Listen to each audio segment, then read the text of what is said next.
Russian man like inside the dark, call me Bill Snatcher.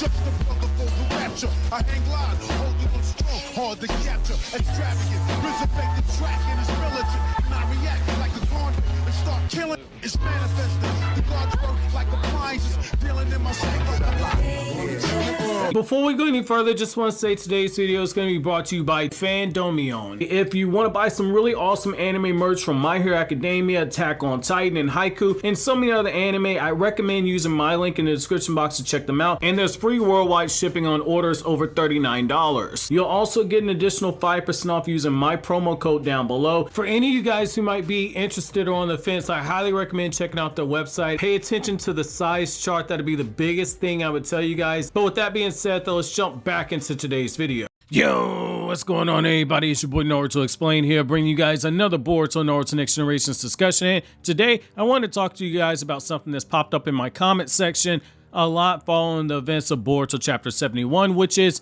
why Amado returning to Konoha with Ada and Daemon in tow has actually set the stage for Kashin Koji to return in the manga. I've seen quite a few people actually suggest that this was going to be the case, and so I wanted to weigh in on this conversation for today's video. As we all know, following the battle of Kashin Koji versus Jigen, where Kashin Koji successfully managed to kill Jigen, the vessel of Isshiki Otsutsuki, we saw Kashin Koji put up a valiant effort against the reincarnated Isshiki, but in the end, Isshiki defeated Kashin Koji, but before he could land the finishing blow, Kashin Koji managed to escape. The symbolism of Kashin Koji doing this, breaking his destiny as Jiraiya's clone, but doing the opposite of Jiraiya, who died fighting his enemy, whereas Kashin Koji chose to defy death by defying the destinies of its genetics by fleeing. This has led to a lot of people stating Kashin Koji must still be alive, and they don't have faulty logic here. We've seen in a lot of shonen manga, if you don't see the body, the person isn't dead, though the Naruto franchise has broken this line of thinking a few times in the past where no body's been found, but the person in question was dead. However, putting aside my personal belief that Kashin Koji died off screen, what are the benefits to having Kashin Koji return right now? So narratively, it would pay off Ishiki's line where he stated that Kashin Koji was a wounded dog that was going back to his master, yet we as the audience know that Kashin Koji himself didn't go to Amado. The idea that Kashin Koji accepted he was being used as a tool by Amado in the same way that contractors view shinobi as tools to be used and discarded, it would make sense for Kashin Koji to not linger around Amado. Why would he go back to the person who clearly sent him on a suicide mission and had no intention of helping him survive? It would make a lot of sense for him to actually wait around in order to see Amado's next move after he focuses on recovering. We all know Kashin Koji can use chakra suppression to mask his chakra signature and do so to an extent that even after being in Konoha and molding chakra for shadow clones, Kashin Koji wasn't picked up by Konoha's sensory unit or Inojin, who was specifically looking for Kashin Koji and traces of his chakra and couldn't do so, which is a reminder if you're thinking, well, of course your chakra signature will be discovered. It's important to remember, we learned in the 4th grade ninja war that there are people, according to Ao, an elite sensory ninja, there are people who exist, namely people like Itachi Uchiha, who were skilled enough to use chakra suppression jutsu and still be capable of using over-the-top genjutsu and other jutsu abilities without being tracked. We've also seen this with Shisui with his body flicker, where the body flicker was so fast that sensory ninjas couldn't track him because he was combining body flicker with chakra suppression. So this isn't the first time something like that could be done. It just requires an intense level of skill. That's why Otsutsuki being able to do so naturally is so deadly for Otsutsuki and for their vessels. So getting back to Kashin Koji, the idea of Kashin Koji reverse summoning himself back to a car hideout to heal his damaged arm, it isn't crazy, especially when we consider that we know based off of Amado's nanotech that he placed inside the car enters that their bodies do have some form of self-healing, though it varies from person to person. Kawaki heals on a slower end,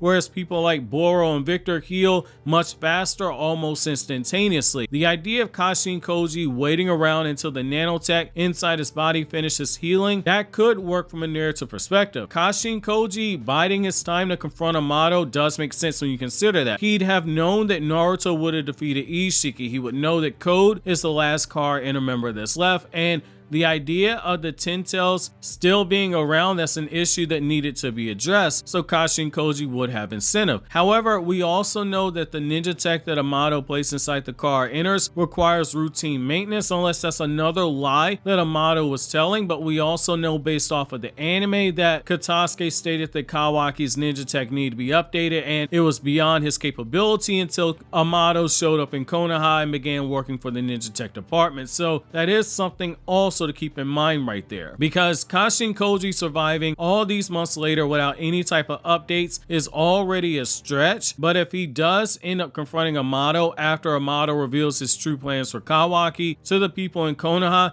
it could make for a good plot twist. It could make for a plot twist that's needed for the story right now moving forward. It's not that hard to say that Ada lost track of Kashin Koji, because we know by Ada's own words that she has a very short attention span and she isn't running her Rinnegan at all times. So that could explain Kashin Koji staying under the radar, but being real, that's highly convenient writing if that does end up to be the case, that Ada's that bored she doesn't notice Kashin Koji. However, the potential interaction of Naruto and Kashin Koji is enough for us to overlook that, because that is something that would be a huge fan service moment. It's one thing for Naruto to see Kashin Koji fighting and moving in a way that reminded him of Jiraiya. It's another thing entirely for Naruto to see Kashin Koji in the flesh and see those same movements and mannerisms in person. Naruto was shown being extremely concerned for Kashin Koji, and this is a way to pay it off and drive a wedge between himself and Amado, someone Naruto doesn't trust all the way, making the Hokage, who is still trying to find that balance between science and ninjutsu, further reevaluate how he views the two coexisting in this world, because this would be a clone of his godfather that was sent to die against a resurrected Isshiki. Naruto is smarter than he was at 17 years old, but being real, it's going to take him a second to realize that Koji's a Jiraiya clone. But when he does realize this, that is going to give us an emotional reaction before Naruto ultimately comes to the conclusion that fans should come to the conclusion. Kashin Koji's Kashin Koji, Jiraiya is Jiraiya. However, I will say this much: if the Boruto manga keeps playing with the concept of memories being something that can exist built into genetics of clones, like we briefly saw Kashin Koji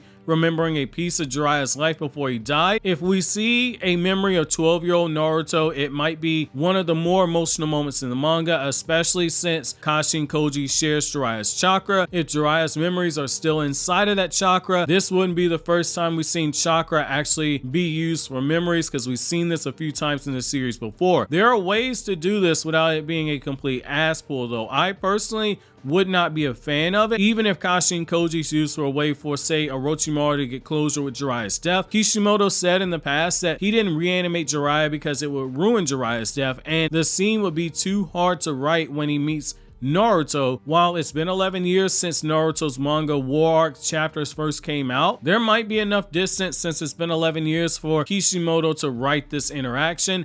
I'm not gonna hide my displeasure if this does end up being something that occurs and it's not handled well, since Jiraiya is one of my favorite characters, though I will concede it's not the craziest thing to consider narratively. We've been in setup mode for a year and a half now, hence my constant comparison to this being like the Search of Tsunade arc, or occasionally saying that the Tenchi Bridge arc did something very similar, where there was a very slow-paced manga arc that did a lot of retooling and setup, and fans were bitching the entire time. It took us almost 2 years for Delta's third body to be paid off, and we're coming up on 2 years since Kashin Koji seemingly went sleepy time against Isshiki. If we find out he wasn't in some hot spring in ninja heaven weaving the hand signs for a ninja boner no jutsu, I'm not gonna be shocked. But if he never returns, I'm not gonna be shocked either. That's why I do want to turn it over to you guys. Is Kashin Koji returning a bad idea, or is this something that the manga needs right now? Will you think that over? Consider watching these other videos you see on the screen right now.